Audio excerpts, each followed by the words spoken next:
You guys saw I was gone for good, didn't you? Well, hello everybody, it's me, Sci-Fi. I am back with my first video for a while, actually. Mainly because I was taking a break and just enjoying the Elden Ring DLC. If you guys are curious about what I thought about it, I did leave a mini review in the community page on my channel.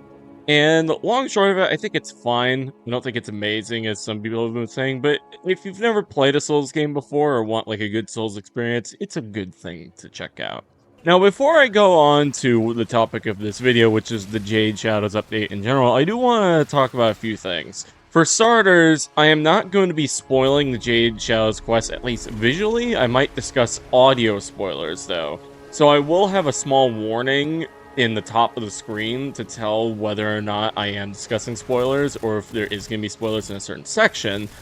Second of all, even though the update has been out for, I think, about 2 weeks at this point, I still haven't unlocked or checked out every single part of this update, simply because there's so much, and I am primarily a free-to-play gamer. So keep in mind that there are going to be some things I am not going to be discussing in this video, and if you're curious, I might leave some other channels that have discussed this stuff already, or just not going to bring it up at all, okay? Alright, let's begin. So first of all, let's talk about the primary thing at hand when it comes to the Jade Shadows update, and that is, well, the Jade Shadows quest. And what did I think of it? I am personally of the opinion that it is a very solid quest, if a bit too short. You see, what I loved most about the Jade Shadows quest is that it gives us so much more lore and backstory to the Stalker as a character, and what his motivation is to hunt the Tenno and hate the Oricans so much. And I think it is expertly shown within the quest itself. However, on the flip side, I do think Jade as a character is a little bit flat, and I feel she could have been given a bit more backstory, or at least some more moments with her throughout the quest. Because I do think when you understand the background lore of Warframe, such as around the Jade Light, and how the Warframes are created, it does make the quest even more interesting, but most people don't really remember that stuff too much, and because of that, it kind of makes the quest, at least on the first glance, not seem as interesting as it really is, at least to me. It also doesn't help that the quest is kind of spoiled if you just look visually at Jade's design as to what happens in the quest, but I digress. Overall, very solid quest, probably give it an 8, maybe 8.5. Do think it could have been a lot longer, though, especially because the quest missions themselves, mechanically speaking, are not that interesting and are basically just a rehashed spy mission, as well as taking parts of the Jordis Golem fight and putting them into this quest as well.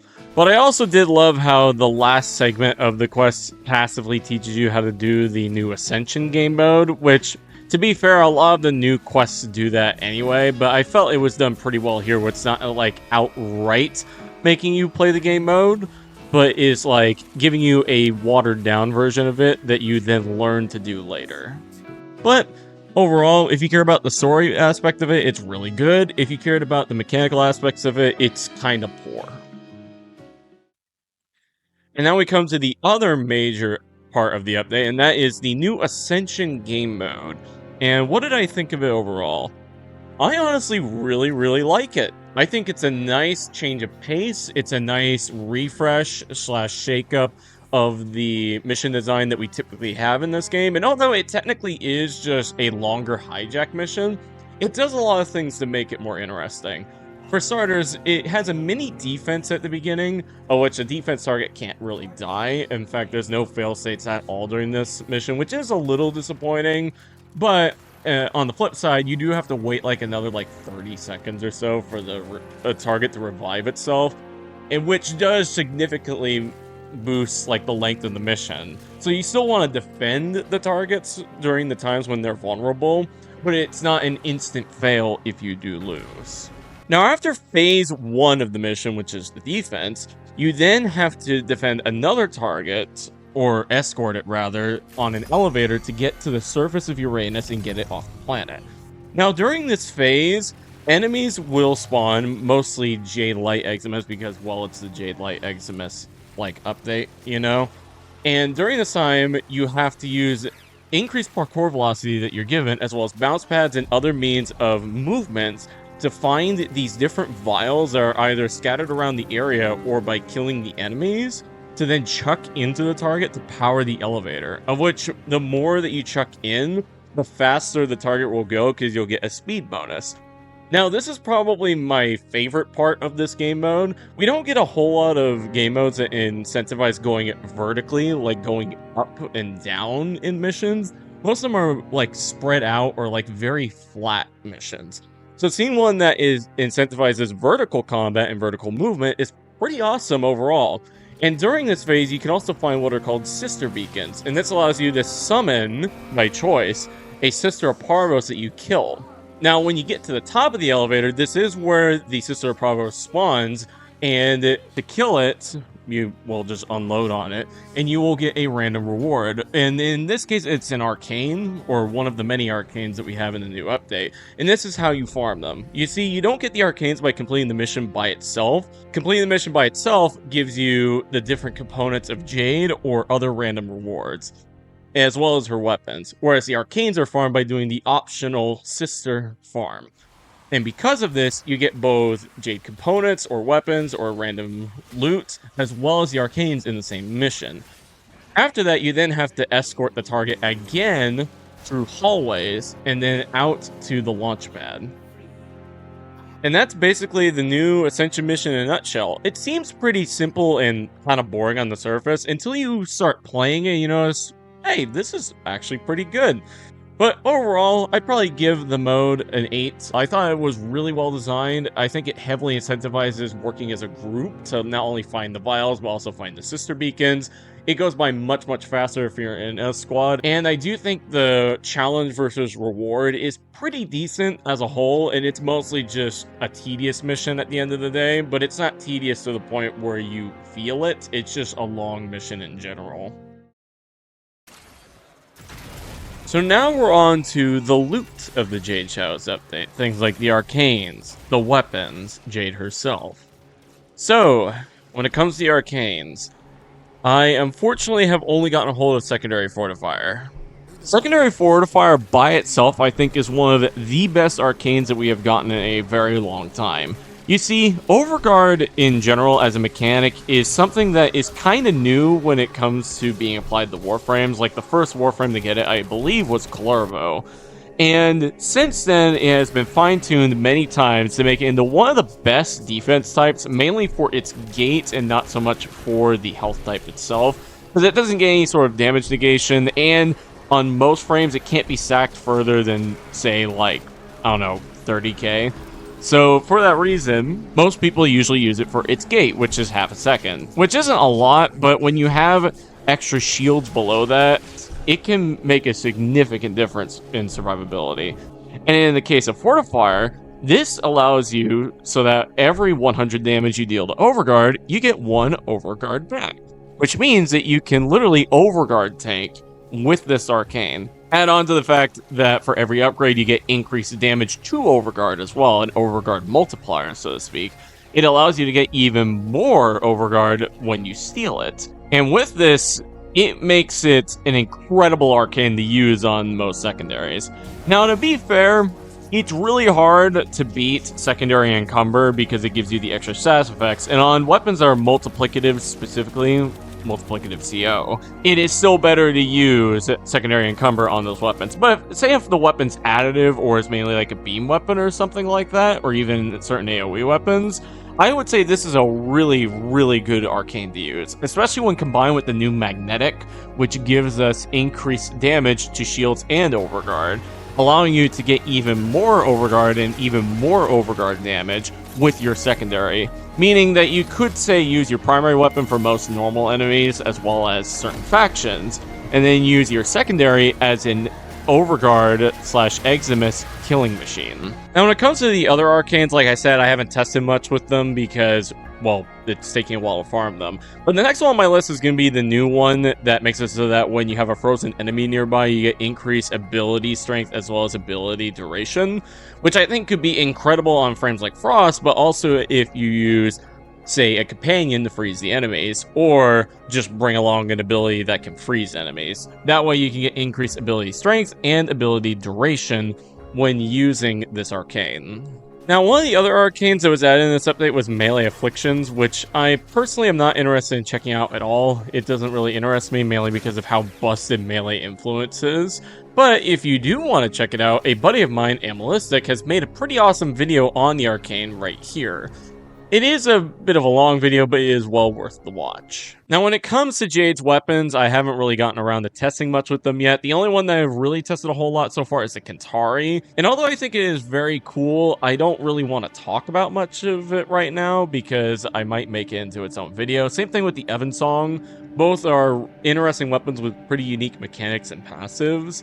And I think I'm going to reserve that for their own videos in the future if I decide to make them, because I think it would just do them justice that way. Now, onto the 57th Warframe that we now have in the game, Jade. In all honesty, my opinion has taken a total 180 from what I initially thought she was going to be before the update. You see, when Jade was announced and she was being showcased in a lot of the dev streams before, we didn't have a whole lot of information initially about like her range of her attacks, the damage of her attacks, and how some of her mechanics actually worked when they were initially coming out. And I didn't really follow up much afterwards because when I initially saw her, my thought was, what in the world was DE thinking, giving a frame this much power, this much potency, and calling it a support?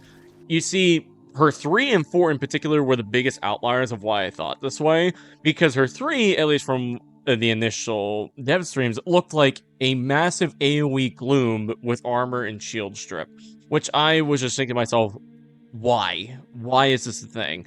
And then her 4, when I initially saw it, especially on YouTube videos about it nuking and doing so much damage, I was like, why would you call this thing a support when she clearly isn't a support? But, as I mentioned before, my opinion has taken a total 180. I think now, controversially, she is one of the most, relatively speaking, balanced frames we have in the game, as well as one of the best supports we have in the game now. But why is this? She can nuke with her 1 through 4, she has a mini gloom as her 3, and her second ability relies on affinity range, and it gives insane buffs. So, how do I think she's balanced? Well, it comes down to the basic mechanics of stats and range itself. For starters, the range over 1, although pretty decent, isn't really high enough to cover a whole lot of enemies if you just rely on the base range.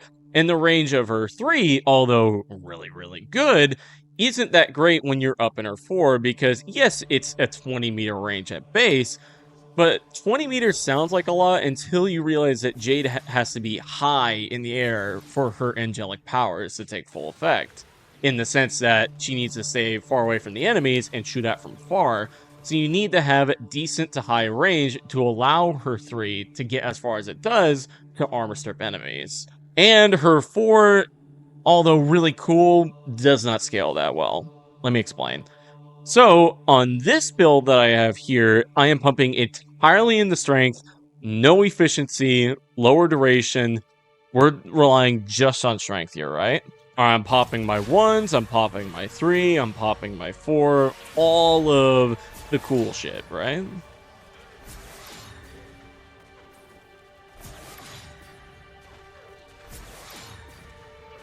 Ooh, pretty decent damage.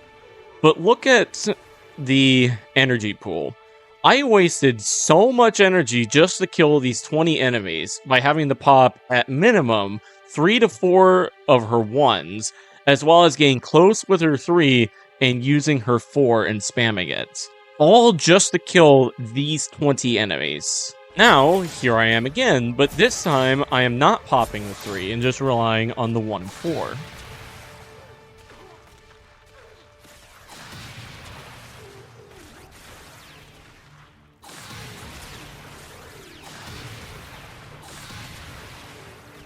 Yeah, that's not the best damage in the world, is it? Now here I am with a more well-rounded build. I have lowered the strength significantly, given myself increased range and increased duration, and now let's test this on the enemies.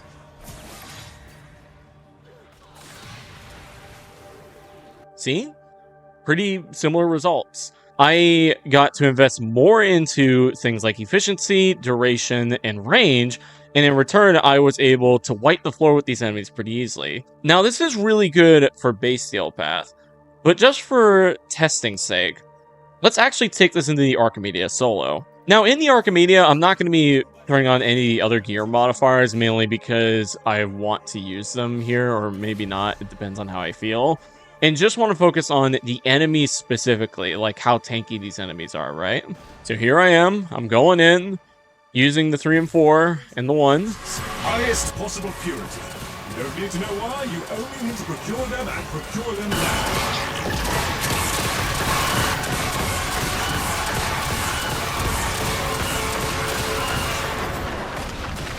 Yeah, that is not particularly great. And if you think if it's because of the Blast Electric combo, here's me with Viral Heat. Lord, Crucible Mark.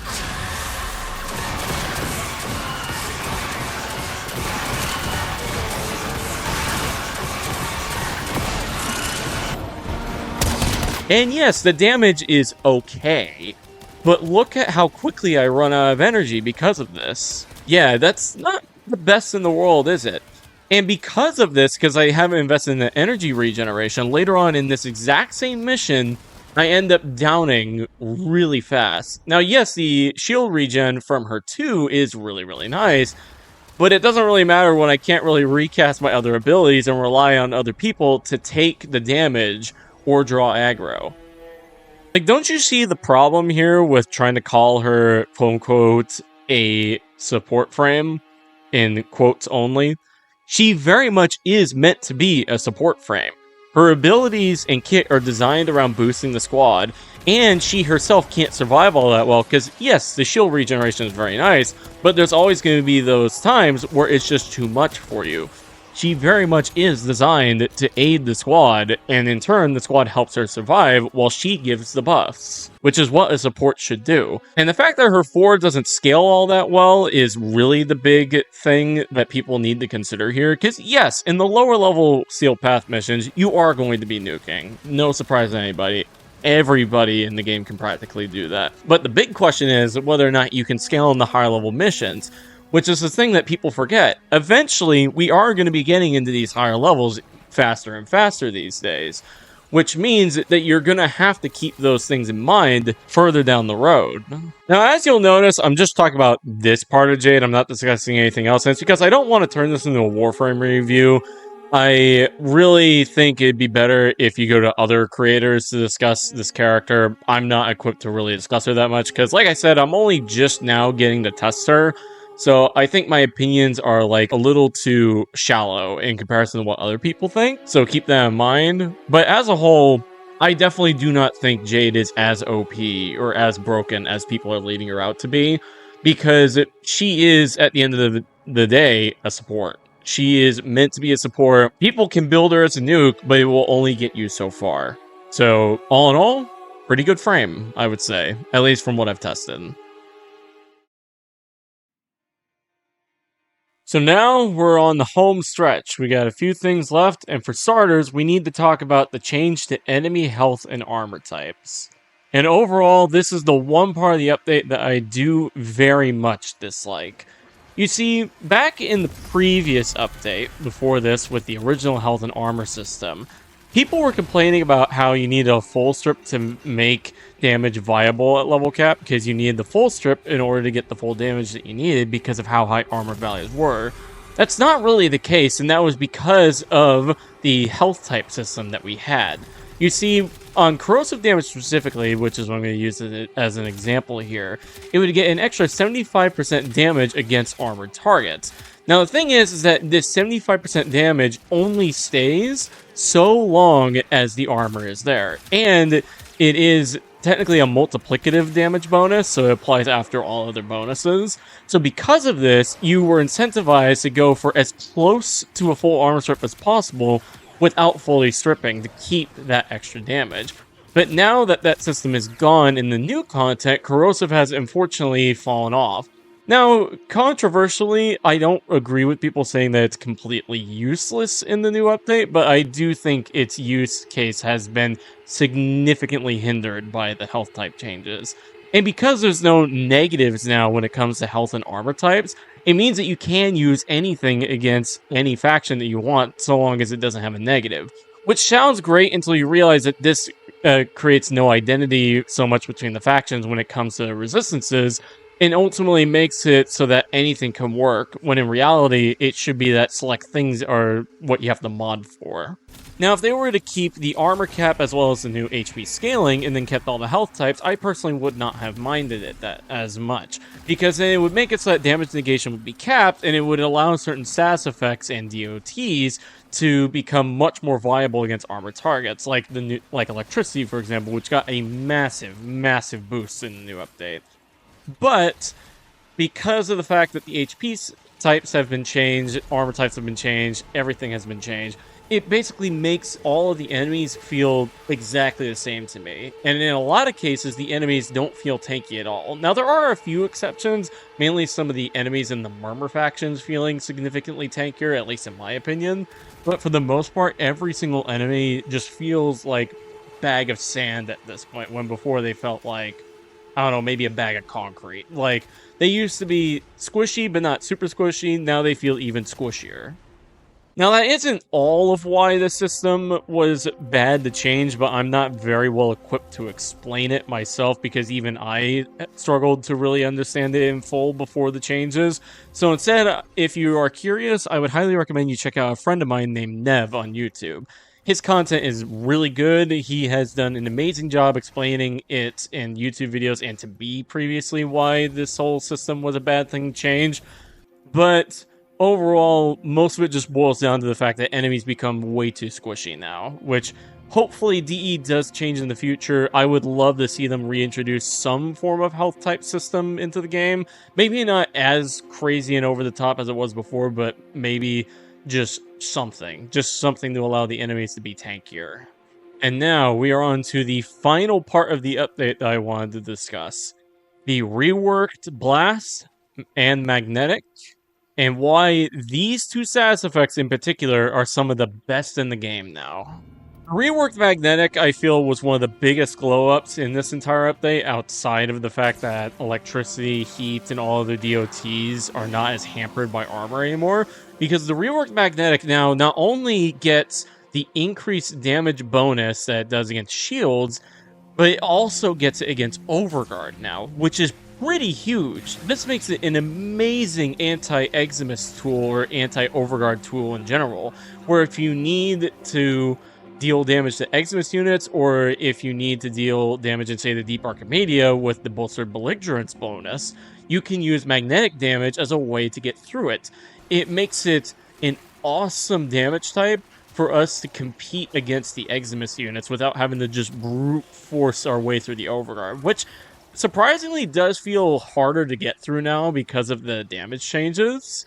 And in addition, you also get an electric proc that procs after the shields or the Overguard is removed, that deals damage based on the max HP of the target, meaning that you get a DOT on top of breaking the shields and the Overguard. And as I mentioned before, this combined with Secondary Fortifier makes Secondaries one of the best weapons to mod magnetic with, so you can use it as an anti-Eximus weapon. It is overall one of my new favorite damage types to utilize, and it's just an amazing SAS effect to use now, and feels way more comfy. And then we come to the new blast, and my lord, DE hooked. So the new blast is pretty interesting, where it still keeps the max 10 stacks that it had before, but rather than having the reduce enemy accuracy perk, it instead has this. Whenever a blast proc is inflicted to a target, subsequent procs will store in the damage that the weapon that you're dealing does to the target, and then will release it in either minor explosions as the stacks decay, or in one big explosion when you reach 10 stacks or when the enemy dies. Because of this, high damage, high fire rate weapons seem to be the best weapons to pair with blast, so you can keep stacking on the SAS effects. But the thing is that is very important about the new blast, it scales mostly with the base damage of your weapons. So base damage buffs, aka additive damage bonuses, are going to be your best friend when using blasts. Now you might be hearing additive damage bonuses and realize, does that mean that it doesn't work with multiplicative weapons? Technically, yes, but also no. It does seem to still scale a little bit with multiplicative, at least from what I have seen in multiple tests, but it's primarily additive damage weapons like beam weapons or hit scan weapons or AoE weapons that take the most advantage of this new status. But that means that there's also a large roster of weapons that it technically doesn't work the best with. So, what does that mean? Well, it means that if you want to use it with a multiplicative weapon, you're going to need to get a massive base damage bonus applied to your weapons. And there's only so many mods that allow you to do that, which means that you're going to want to outsource it using Warframe powers. And that's where Limbo comes in. Limbo, as of right now, is most likely the best user of Blast that we have in the game right now. And it all has to do with his augment mod, Rift Torrent. Now, for those of you who have seen my Rift Torrent guide and already know what it does, you probably already know where this is going. But for those who have never seen the guide or know what Rift Torrent does, let me give you a brief explanation of what I'm talking about here. So whenever Limbo has enemies in the Rift, he can apply the ability Rift Surge to them, and it basically keeps enemies in the Rift after their banish timer runs out and resets it. But with Rift Torrent, it will not only reset the timer, but it will also make it so that so long as the enemy is surged, he gets a weapon damage bonus per enemy that's in the Rift. Meaning that with this buff, with a high enough enemy density, he can get anywhere from 2,000 to 3,000 up to 5,000% damage when modded properly. That is a lot of additive damage, and it allowed Limbo to be somewhat competitive with other DPS frames, at least in terms of gun platform frames. And remember what I said about Blast, it scales with the base damage / additive damage bonuses of the weapon. Meaning that with Blast, Limbo can utilize a pseudo AoE damage type to an insane degree. So here I am in my test with the Trum now, where I'm using it without the Rift Torrent buff, and it's not amazing. However, here I am again with the Rift Torrent buff.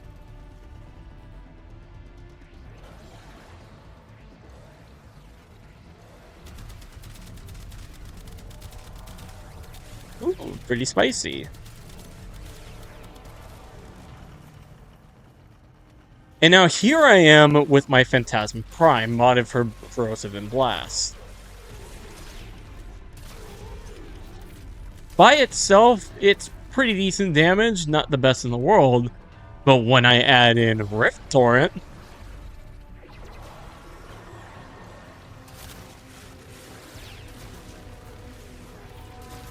yeah, that is... wow. Okay.